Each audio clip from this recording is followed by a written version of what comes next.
All right, all right, all right. Good morning, everybody. Good morning to you, John Walkup. Thank Good you so morning to much. you, Noah. I had a little pause there. I was just trying to throw you off, keep you off You your did throw game. me off, man. You did throw me off. I got Yeah. momentum. You got to keep it going, baby. Got I to got keep my it coffee going, though, guys. so there we go. Okay, that's good, man. Coffee's good. I got my water, guys. We're gonna get going very, very shortly. It is a beautiful, beautiful, beautiful day out there. This weather's just insane. I don't expect that many people on it. Bet you they're probably out there enjoying the weather. Yeah, we had a lot of out of the office replies. We send out the announcement, hey, we're going live in, I don't know, whatever it is, a couple hours. And it's like my inbox was full of out of the office. So I know who you are. Tis the season. Better be back when you say you're back. I'll be checking. Hey, listen, I hope you are out of the office, closing deals, enjoying yourself, but we're going to still do these things. I know that you guys are going to want to watch this on record. There's a couple of interesting macro points to talk about that might funnel down to the Manhattan and Brooklyn real estate market. We're going to go over all that today, Johnny. I am looking forward to it, as always. Let's rock on. Thank you guys for joining us. That is John Walkup. I am Noah Rosenblatt. We are both with UrbanDigs, and it's Monday. So you're going to get a little macro Monday coming right at you. For those of you that are new to this show, we're going to start out here in Manhattan real estate, take a quick look at that market ticker, get some general 30-day trends of what's going on. And then we're going to go to a whole bunch of macro topics. You cannot see it on your screen, but I can see it over here. And we're going to touch on rates. We're going to touch on credit spreads, and we'll touch on a couple other interesting topics. And then we'll circle back to Manhattan real estate, and we will try to do all of this in 30 minutes or less. Okay. Like I like to say, it's 30 minutes or less, or it's free. So there you go. It's already free. None of this is financial advice. John's a trader. I'm a trader. We look at the market as a trade. We're trading real estate in our industry right here. But none of this is financial advice. Okay, guys, don't start day trading this stuff. Now, Johnny, I'm looking at the market ticker. I'm looking at 1 month, guys. That's 30-day trends. We're going to focus on supply and contract signed in this exercise right here. And we're talking about July 12th to August 10th, 30-day moving window every day. Tomorrow, this July 12th is gone, and today's action comes in. That's what 30 days, right? 873 listings came on, John. That's supposed to be 943 for the month of August. So, again, we're coming in light. No, we're coming in light. And if you look at that set of bars on the left, that's a little higher than bars on the right, and the ones on the left are going out. So we're going to be replacing some tall bars with some short bars, and that basically means supply is coming in light. It's coming in light. And that's one push with this pulse, guys. Again, you think about market pulse, sentiment of the market, leverage of the market. It's constantly changing. We're trying to have our eyes on this.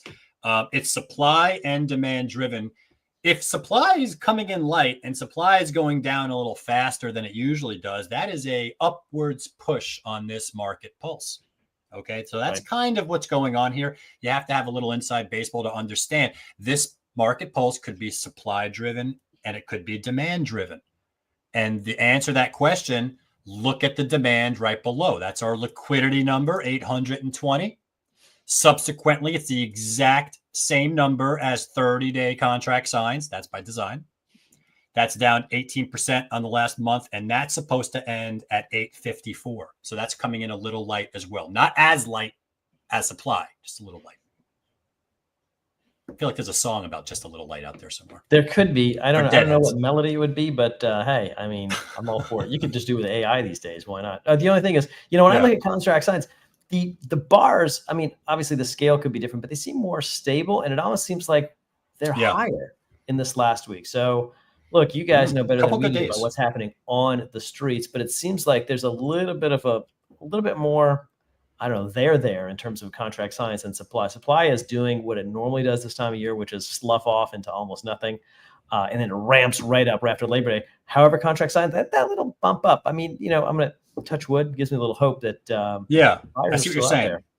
Yeah, it's possible that we're trending at or maybe even above average, and that'll reveal itself over the next week or so with that. So we'll see.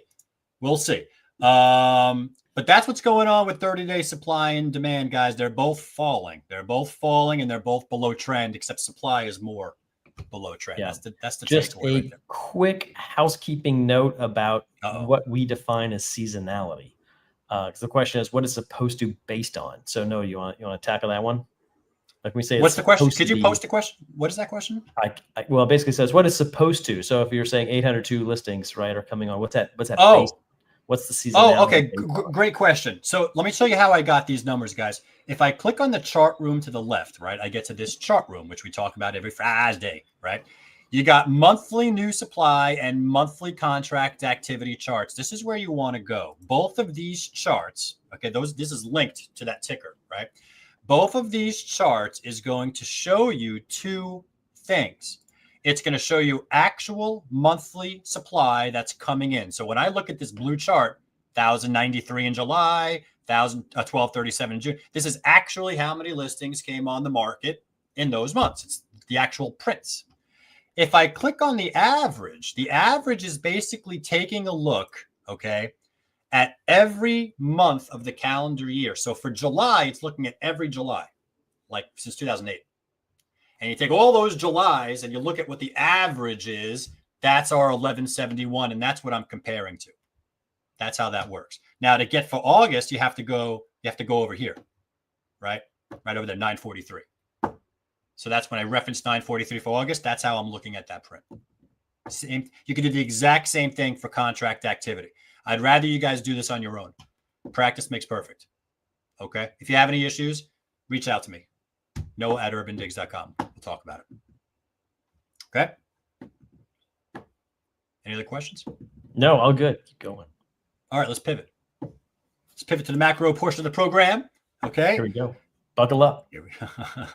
Guys, we're going to look at credit spreads over here. Credit spreads is our canary in the coal mine type of indicator. I'm going to click on max so you guys can resonate with what I'm saying. As credit spreads widen, okay, this little index that's in the middle here will go to the right. You could see high credit stress on the right. You can see low credit stress on the left. This box right here at the very, very right over there, that is the peak of fear in the great financial crisis. Like think early 2009. That was when things were just cray. Okay. So you don't want to go there. Okay. As credit spreads widen, things bad, this index goes up. There's the great financial crisis. Stocks sell off, risk off. We don't want that. That could trickle down to Manhattan real estate and people just get scared and they don't buy. And then we have a downturn. Right. If the opposite comes true, if credit spreads are narrowing, this index is going to go to the left, which means a declining credit stress environment, which means risk on, which means stocks are looking for yield, search for yield, stocks, bonds, corporate bonds, real estate, et cetera, et cetera. This index goes down. We want this index to go down, guys. We want it to go down. Okay. When I look at it in the last month, a little rocky, but it's like not doing anything. Yeah, that's the thing. So you really got to zoom in to like the daily level to see the movement on this chart. I mean, really, there is a whole lot of nothing going on here. It's a little bit up, a little bit down. And this is really clear, you know, when you show that macro view of everything that's happening. I mean, it's just bumping along here, waiting for some trend. And that's kind of the reason why we watch this, is because it's sort of an early indicator of what those trends might be. So when you see it start moving directionally one way over a period of time, you kind of get the sense, oh, okay, spreads are widening, spreads are tightening. And then that has implications not only for the measures of the economy, but also eventually for real estate. So that's why we like to watch it. And I'm not going to call it a leading indicator. It's not a leading indicator. It's more like a guide. It's like the stars. We're following. This is going to tell us when something bad might be happening. And look what happened, guys, in April, right? This is when we had that little thing in April that triggered our peak for our spring market. Look at how this was rising. Turned out to be nothing for the stock market. Turned out to be everything for us, right? We never really recovered from that early April peak. That's a good point. So nothing in credit spreads, guys. Stocks can continue to go up, right? Pain trade is up. Okay. Yeah. Now, when I think stocks can go up a lot longer than you would expect them to. So you might think like, oh, it's a bumpy ride, but they can keep getting bumpy. The ride can get bumpier for a lot longer than you expect. Let me see if I can even make this bigger. You guys can see this? Can see that chart? Yeah, how's that look? Okay. Let's start from the top. Length and severity of bear and bull markets. I don't know if people knew this. Like, this is like general like information. I don't know if people knew. Any idea how long a typical bull market lasts, or how long a typical bear market lasts, and what those look like when you lay them out on a chart? That's this. Is this for a pie piece? I don't know the answer to this one. Well, I'm going to give you the answer, guys. I'm going to tell you. That's a Trivial Pursuit reference for those. Oh, is it? Following along. Moops. Moors? Moops? Bubble Boy? Come on. No, you don't know. Oh, I hope there's some Moops and Bubble Boy people out there. Otherwise, I'm going to feel real old. I think we're going to check the comments for that one. Point. Okay, Jesus. All right, it's a Generation X thing. Here's what you need to know, guys. Bull markets, 70 months. Average bull market is 70 months. For reference, this bull market we're in right now, that's the 2022 inflation spike in current bull market. It's this green, it's hard to see. It's this green line right over there. It's this green, let me see if I can go. That green line right in the middle is us, right?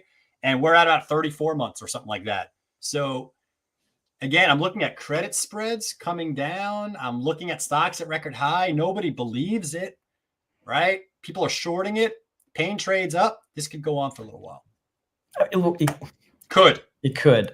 The problem I have with charts like this is you instinctively look at the dark blue line and light blue line like, wow, they went on for a long time. I guess we got room to run.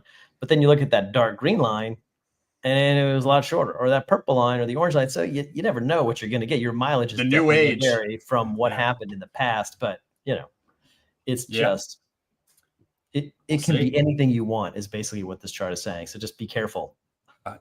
I like that's fair. I'll take it. But then 5-to-1 bull market duration over bear markets. Okay, guys. Interesting. I just thought it was interesting. By the way, everyone got your Moops reference. Seinfeld. Thank you. God, I was feeling like I'm going crazy. Thank you, people, for referencing the Moops. I mean, come on. You guys are on my side here. All right, whatever. Moops. All right. I blew it. You did touch. All right. Rates, guys. Let me tell you what's going on with rates. Let me tell you what you need to know. To do this, I am at the FedWatch tool. You could do this yourself. All right. This is the probabilities table. We are looking at the Fed fund futures. This is the market's expectation on future meeting dates of the Federal Reserve when they're expected to make a decision. That's what these dates are. Decision dates. Okay. We are here. We're at 425 to 450. We've been at this point for a while. There is an 86% chance on September 7th they're going to cut 1/4 point. This just keeps rising. I mean, I feel like it's going to happen, John, that 1/4 point. I wouldn't bet against it. I mean, you know my feeling on Fed rates. So I'm not going to bet against. I don't want to fight the tape, as they say, but I'm not fully convinced. Well, Jerome Powell loves Trump. They love each other. I know. It's a real bromance brewing there. So to see how that plays out. So you never know how the bromance is going to clash. We'll see whether or not there's a pissing contest that's going on in September. I'll tell you that much. 1/4 point, guys. 1/4 point cut September 17th. The market's expecting it. Do not expect mortgage rates to change much if that 1/4 point comes. It's already priced in. We're really looking at future expectations. And let's go over that right now. The next meeting after that is October. The market has us down for another 1/4 point cut. But that's 53%, much closer to the coin toss. 53% chance, and there's a 41% chance you're still in this bucket over here. So, guys, we're stopping right there. We're not predicting anything outside of September. It's too risky. Yeah. Okay. But this is what the market's expecting. Cut in October and a cut in December. 3 cuts. Yeah. And there's a question, where was the number 2 months ago? So what did that September percentage look like when we were back in early July, June-ish? It was somewhere around 50. It was ranging between like 55 and 60%. And as we've gotten closer, it started to firm up. So, a lot of those bets have cleared and sort of, everyone's placed their chips on the 1 cut bucket. They have a historical thing here, but I don't know how to. They I don't know do. What's gonna That's a lot of lines. I don't know what's going to happen when I click it. Do not push the button. So the question is, From Roberto, are these moves already priced into mortgage? Yes. Great question. Yes. Yes. And that's the biggest thing you guys got to understand with these tradable markets. It's already priced in. So if you take a look at mortgage rates, that's what we're looking at right here. Mortgage rates. You got the conforming rates in light blue. I'm sorry, conforming rates in dark blue, jumbos in light blue. I put this range. This has been up here for like 3 weeks now. I'm keeping it here. I decided to keep this here so we could reference it over time. And last week, we were like down here. That was last week, last Monday. So since last week, we asked ourselves, is this going to go down and start a new range down there? Or is it going to stay within the support and come back up? It looks like it's staying within the support and coming back up to me over the last 7 days. So yeah, the last 7 days, you kind of broke the trend. You're working right back up into that channel that you've drawn. But the other thing to think about, Noah, is that when you look at Fed funds rate, I mean, one of the leading indicators you can look at is the 2-year, right? So the 2-year is kind of a sometimes 2-year Treasury yield. 2-year Treasury yield can be a little bit of ahead of the Fed funds. So you can look at that, and those are actually, I would say they're about 2 rate cuts below a 50 basis point, 0.5% below where the Fed fund futures are now. So, there's also a complicated relationship between the 10 years of the yields, right? So you've got not the 10-year, but like the 2-year, the 10-year, the 20-year, 30-year. So these all have different relationships, right? Mortgage rates are usually follow the 10-year. So this is the 2-year. We have Fed funds, we have 2-year, and then mortgage rates following the 10-year. So the idea is that as that 2-year drops, could it pull down the 10-year? Maybe. It's right in the fulcrum spot. So it's a whole lot of sideways action here, but the trend on the 2-year at least is signaling a little bit more down. And I'm cautiously hoping that does flow through to mortgage rates. Of course, last time we had a rate cut a year ago, mortgage rates went up. So yeah, you got it. Now, but we'll see. The fact that it's only a couple of cuts that we're talking about makes me think that it's not the cut itself that's going to move markets. It's the statement and the expectations after. I've said that to you guys since the beginning. It's not the cut itself, it's the statement and how this changes over time. But John, let's just reiterate what John was just talking about. This orange line is the 2-year Treasury yield. We told you guys that a long time ago on this show. Follow the 2-year yield if you want a general direction of which way the Fed funds rate is going to go. It's like a benchmark level kind of. When they're both together and the same, there's not going to be much change. But if the 2-year starts to move below and go down like it is now, chances are the Fed's going to go with it, right? And if you look at the right side of this image, the red line's below. It's been below for a while, but it's not a lot below, and it's not like it's declining precipitously. So 1 cut, maybe 2 cuts, and then the Fed may just kind of chill out for a while. Yeah, that's what that tells me. That's kind of the play I'm getting from this chart. That's the play I'm getting from this chart too. But all will come over here at this table down the road. 86% chance of a 1/4 point cut in September. After that, it gets too risky, closer to 50%. We do have an October and December cut right now priced in. But guys, I just use caution. That may revert itself. Okay? Yeah, look, I think the Fed, I don't know if we have charts on this, but the Fed's rapidly approaching a decision point, whether they have to cut rates to stimulate the economy or raise rates to fight inflation. So both of those factors are in play right now, and they're both up for grabs in terms of which one's going to be more powerful. And it's that's a great statement. Don't envy the Fed's position right now. It's really a great, and there's some pressure from the president as well. Who knows how that's going to impact anything? Hope it doesn't. But it's a great point. There's some conflicting stuff going on here. There's this lingering perceived inflation from tariffs that's in our heads right now that hasn't come through the data yet, but we're expecting it might. So there's a lot of things at play here, guys. It is a little different this time. This is the job growth that John was talking about that's slowing a little bit more, right? And we dissected that last week. We looked at a private payrolls versus government, right? The private's kind of, having a tough time a little bit. So what is the Fed going to do? Now, they look at inflation, right, John? They're looking at inflation. They're looking at jobs market. They're trying to figure this all out. I'm going to show you guys something. We're about to take it to another level here. Are you ready for this? Yeah, okay, guys. And I just want to, going back just quick comment on going back to the governorship, the operation of the Fed. And Roberto points out that isn't the fact that Steve Miller has been appointed tapped as one of the committee replacements mean that these probabilities trend downward. It's a great point. You are getting some pressure from the executive branch to sort of push these rates down. Whether or not that flows through to actually what the Fed decides is sort of anybody's guess. But yeah, I think the independence of the Fed is something that you really don't want to have challenged, because that'd be a Pandora box of worry if that comes true. So yeah, you don't want that moment. Steve Moran's one guy. The Fed is a board of governors.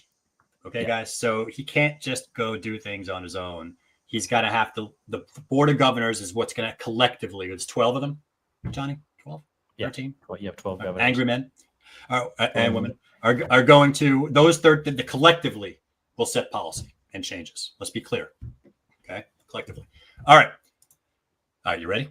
I'm going to confuse the shit out of you guys right now. All right. Okay, guys. I will say, the no showing me this chart this morning, I was like, wait, what? That yellow line is doing something special. And then it took I'm going to explain it again, but I'm just going to sit back and let him do his thing. I'm going to try to explain it. Okay. There's a lot of moving parts here, and then you got to think forward. You got to think like step 10, right? How am I going to get there kind of thing. Inflation, CPI, Consumer Price Index, inflation, 25% of CPI, right? And that's one of the big things we're looking at with whether or not the Fed's going to do one way or the other. 25% of the CPI is owner's equivalent rent. It's that red line. Look at the red line, okay? It's highlighted here in this little legend. U.S. CPI owner's equivalent rent. That is how the Fed tries to measure shelter. Okay? Bear with me. If you look at the white line first, the white line is the government's measure of the all tenant repeat rent index. The white line. The white line and the red line generally move in tandem, generally. Okay? You can see how they're very tight along this chart. Bear with me because we're going from 1 level to 2 levels to 3 levels here, okay? The red line is ultimately what impacts in CPI. Red line. There will be a pop quiz after this. I just want to let everybody know. So I'm explaining. Cantrons.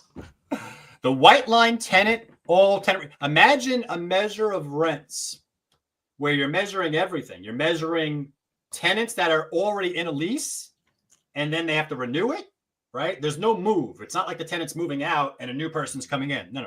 They're there, and they get an increase, right? That's the all tenant increase, looking at everything kind of thing. Now look at the yellow line. Okay, the yellow line is the government's measure of new tenant repeat rents. It's very important. The new tenant repeat rents is when that person leaves, it's on the market, gets re-rent, a new person comes in, kind of a thing. The yellow new tenant index tends to lead the white all tenants index by a couple of months, even between. It's like our sales data. It's like liquidity is leading closed sales volume. Okay, giving us an indicator of that measure. Same thing here.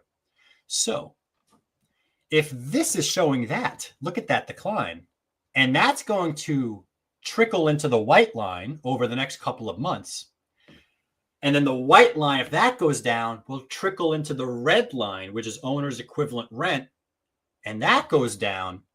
It's fair to say that future pressure on the CPI is going to be negatively impacted by the owner's equivalent rent based on this new tenant index that's plunging right now. Hopefully, did I explain that properly? There's like a lot of things at play. No?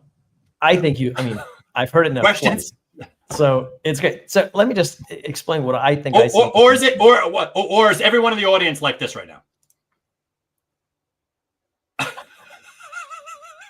don't know where you get the stuff. I was like that. I'll tell you that. So here's what I see. So This is a super. I mean, look at the yellow line pandemic, right? Everyone remembers that, right? We were reporting on rents back when we had rental data to report on, and you could see these 25%, 30% year-over-year rent increases, right? The asking rent was just coming in hot and heavy. It was insane. And that's what that yellow line was. It's starting to cool off, and so that the white line is basically indicating that like rents are more or less flat in terms of year over year, but the yellow line is plunging, and that is a huge plunge. I can't read how far this goes back. 2006.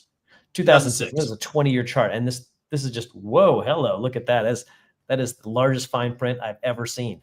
Well, there you go. Look, I did all this. I prepared all this for you guys so you can see what I'm talking about. But the idea is that, okay, so let's take it back to the discussion we just had a couple of minutes ago. So what does this imply? It implies that a big chunk of CPI, the inflation index, could have a negative component to it, meaning it's like ticking down. So that could bring inflation down. So if you have a chance to bring inflation down via cheaper real estate, which is a big component of it, that sort of leads to, all right, well, then we can really not necessarily the Fed doesn't have to fight inflation as much as they have to support the job market. So this does, to me, argue for additional cuts, perhaps. I mean, obviously, there's a lot more that goes into inflation aside from, owner's equivalent rent, right? You have some price increases that are coming thanks to tariffs and whatnot. And they're starting to hit the tape now. And there's a lot of uncertainty whether those prices will be. But the idea is that if this can take a little bit of that pressure valve off of inflation, then the Fed can really look toward the economy, stimulating the economy more. But it's really interesting to see how this works. And all right, I'm glad I'm not alone. Someone says, what does that mean in English? I'm going to go back. The plunging line is the new tenant repeat rent index. I'm just going to read this off the screen. It is a research index that measures the rent changes for new tenants as they move in. It's a subset of data used in the consumer price index. This new tenant rent index is a leading indicator of rent inflation, meaning it can provide insights into future rent increases before they show up in the broader measures. In short, this means that CPI, this is a measure, this is a portion of CPI. And if this is going down, then pressures on the CPI could be lower, which could allow the Fed to cut more rates, right? Lower rates. Inflation, not inflation, disinflation. That's what that means. Yeah, I think this actually makes the Fed's job tougher, because then you might have conflicting, internal dynamics inside the inflation number, which is just like imported goods are, prices are way up, whereas rents are way down. So even though inflation might look tame, it could just be completely diverted. But this is an interesting chart. By the way, this is a national chart. So it is not what's happening in New York City, right? We know that this is macro Monday up in New York City. So this is why it's not Manhattan Monday. It's not Manhattan Monday. I like the idea of Manhattan Monday. Maybe that's what we should be doing. Manhattan Tuesday. And then Brooklyn Booze Day. I don't know what that would be. All right, guys, we're getting towards the end over here. I also want to just point out again, national housing, guys. We've mentioned this a lot. The reason I show you these, you're going to get into conversations with buyers, investors, someone who's going to ask you why. Why should I consider? There's a housing bubble going on out there. Why should I consider? And you could show them how we're not in a bubble. The New York market has been left out of the bubble. We haven't done anything in 10 years. And that the structure of the housing market today is just not anywhere near like a bubble. This is mortgage debt. Mortgage debt relative loan to value, that's 28%. Like, sellers are not panicked. They're not desperate. There's spot markets that are going through big changes right now. And there's a lot of spot markets. But generally speaking, as a whole, the structure of the housing market is very, very, very different than it was in the great financial crisis. That's why I show you these charts, to give you weapons to go back to these buyers and explain that the housing market in general is completely different. If we do have a housing downturn or economic downturn, housing sector is going to handle it completely different than it did in the past, especially for Manhattan, that wasn't even exposed to any 150% price increase over the last 10 years. Okay? That's why we show it. Good point. Thank you, John. Questions before we go back to... A couple questions. Going back to the yellow line. Does the yellow line get revised over time? Yes. Yeah, you got a Bloomberg terminal? This is a Bloomberg terminal. Oh, revised. No, it doesn't. I don't think it gets revised. I think it's revised. That's the reported number. And then I'm sorry. I for some reason I heard updated. I don't know. Yeah, I don't know if it gets revised over time. Probably not. Yeah. Roberto asks, as a comparison, what percent of CPI is consumer spending on goods where inflation is actually supposed to hit? Yeah, exactly. So 25%, as Noah's explained, 25% roughly is the equivalent rent. And then you got another big chunk, which is, goods. So yeah, like I said, I think this actually makes the Fed's job harder because it could mask inflation in other places. Yeah. I don't know. And I don't know the exact nature, but you can just Google that, Roberto. And its AI thing will just tell you what's going on over there. Finally, we are so different from the rest of the country, which is why the NAR settlement affecting us is so inferior. We are so different from the rest of the country. Really. Such a different market. And the complexities too. Yeah, I don't thoughts on that, Johnny? No, it's I find it hard sometimes to read articles about real estate, especially when they focus on the national level and they talk about price change and it's just like it really doesn't mean a lot to me. I mean, if you're interested in the housing market, I suppose is a macro factor, and maybe you're looking at, buying a REIT, or you're looking at buying some sort of, equity fund that's doing real estate in general. Maybe that's important to you. But if you're looking to transact, which is the reason we have this show, the reason we talk to you guys and we look at prices and we look at the data that we look at, is because we're transactional based. Like we're more interested in like what's happening with, Yorkville 2-bed, 2-bath co-ops in general than we are with, what's happening to the Northeast. So real estate's all local. And that's what we try to really focus in on, look at the macro, but focus in on the local to kind of get a sense for what's happening. Yeah. All right, guys. Great questions today, guys. Thank you so much for sharing your thoughts. I wish you guys will keep doing this. It's all about what you guys want to talk about. And I want to circle back to Manhattan real estate, guys, to end this whole show today and let you guys go and enjoy the day. I want to talk to you about two things right here. There was a lot of agents reaching out to John and myself asking about price reductions. Guys, you can do all this monthly price cuts over here. Let me just show you how you could do this yourself, okay? On the dashboard, there's infographics right over here. There's a price reduction infographic right there. You could use these tools right there to generate information on that. But a lot of agents are also asking about a fall listing, and they're looking for like ammunition to get ready for a fall listing. Guys, the climate index, okay? The climate index is your biggest friend right here, because we're trying to talk sellers into the reality of this market. And this climate index, okay? If you need a price reduction from a seller, show them this chart. This climate index is telling us that the current listing environment is challenging. And it's been a notable decline since March, like right there. This is why a lot of sellers are probably not getting it. They're not seeing the market temperature, but it's changed. Show them this chart. Let them know what's going on. Bigger price cut. In a challenging environment, you need a bigger price cut. You can't do a low price cut in a challenging environment, and you can't be priced aspirationally in a challenging environment. So we're about to go into the next month. I don't know where August is going to print. We'll find out September 1st. But I can't imagine August is going to come in at this high level. No, and look, you have this chart really is a function of two things that's hitting the market right now. No, two things. The first one is, Liberation Day and the tariffs, and that really tanked our markets. At least it, brought down the non-luxury sector, especially as interest rates and mortgage rates started rising in April. That brought that sub 4 million thing down. So that was sort of weighing on the market, and then you layer in on seasonality on top of that, and you can see just every month is weaker than the one that came before. And now we find ourselves September, which is usually the slowest month for contract signs, right? There's no way about it. So it's going to be another quiet month before we have a chance to really start seeing some volume come back in. So hopefully the buyers will get out, and you'll see them at open houses, and you'll see them asking questions in that sort of mid to end of September. But in terms of that data flowing through, it's going to be a while, and it's going to be one of the trickier times about the fall season is you get that lull over the summer, and then you get a bunch of inventory hit the market, and it looks like the leverage is sort of completely swung the other way, and you got to wait and see, are the buyers coming out? So tricky time. Yeah. And then there's a question here. When is the best time to get a price reduction? Seems even price reduction in the summer doesn't get any traffic. And guys, we've talked about that. Let me try to answer that question by going back to the chart room. Optimal time to list. I mean, we talk about this all the time, right, guys? This is showing you that seasonality. Generally speaking, guys, let me just quick lesson here.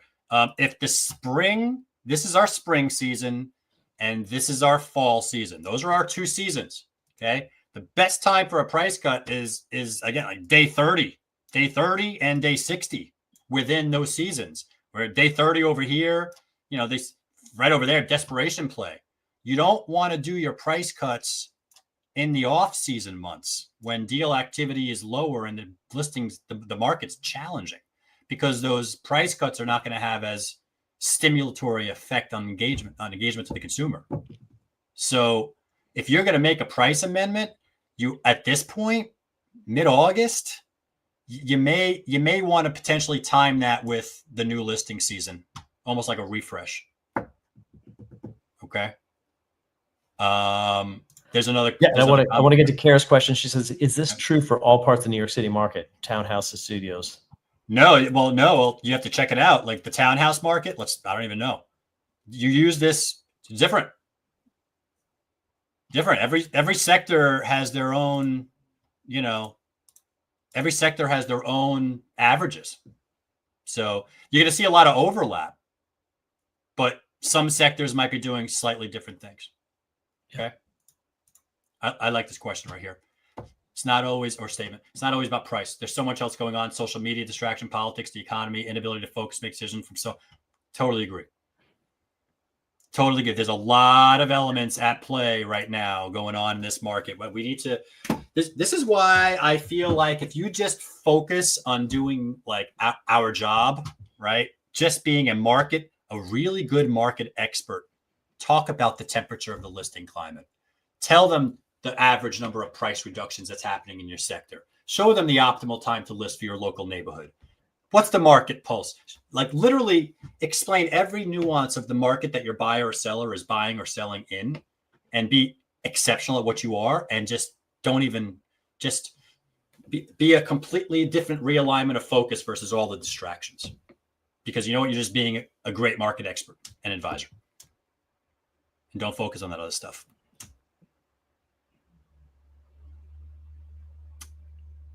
There you go. Wise words. All right, guys.